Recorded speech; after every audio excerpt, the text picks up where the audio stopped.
victim's brain by way of this bidirectional stream of energy.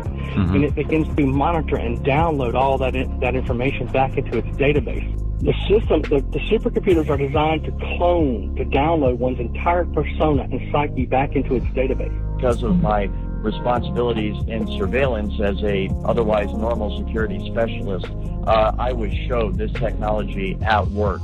And it was through the perspective, of course, of the camera, and what I was told that it was obvious it was being used through the eyes of the targets. So I have seen it, and it is absolutely remarkable. It's just like a first-person, video game or something where you see right through the eyes of the individual.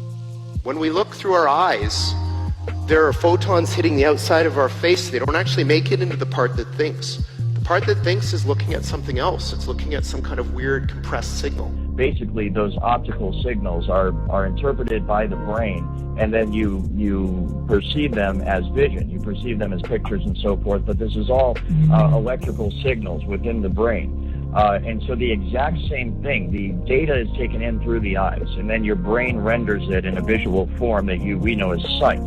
The exact same thing happens with the computer. The data is sent to the computer, then it is rendered in the form of a picture that people can look at. Images, like natural images, like what I'm looking at, have so much structure that they can be shrunk and compressed into a very tiny, what AI people call representation.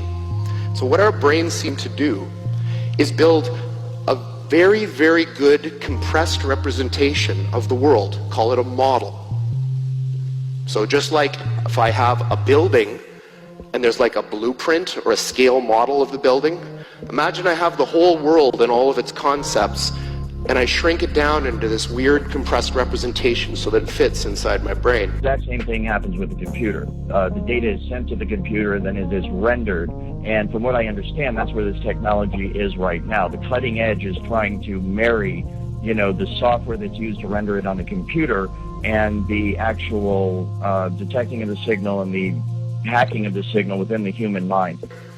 So the modern view of intelligence, or call it cognition more generally, is that it's a very important thing that we create models of the world inside our heads. They're using two interfaces, like we said, the brain-to-computer interface. That's the supercomputer. The sophisticated and advanced exascale system downloads all of your, all electromagnetic activity, all these synaptic responses, the electromagnetic emissions of the victim's brain is downloaded at the speed of light. Energy travels at the speed of light, so they can download, upload at the speed of light. Sure. Back into a database as the supercomputer is programmed to build, using various software programs, a cognitive model of your brain. And what we are trying to do is to use this precious knowledge to build machines that can actually create, manipulate, and use these parallel realities in the service of this one. We want to grab those parallel realities from this abstract space in which they live and crunch them down into this chip. To eventually achieve direct behavioral control over you. And then based on, that cognitive model being complete, to begin to be able to predict and influence in advance the reference choices of the victim during thought composition. As the victim is formulating his thoughts and preparing to act, the supercomputer already has that persona and psyche, all your emotional state downloaded, every vector of your emotional state downloaded, so I can already predict and influence those events in your life in advance and achieve direct behavioral control over you.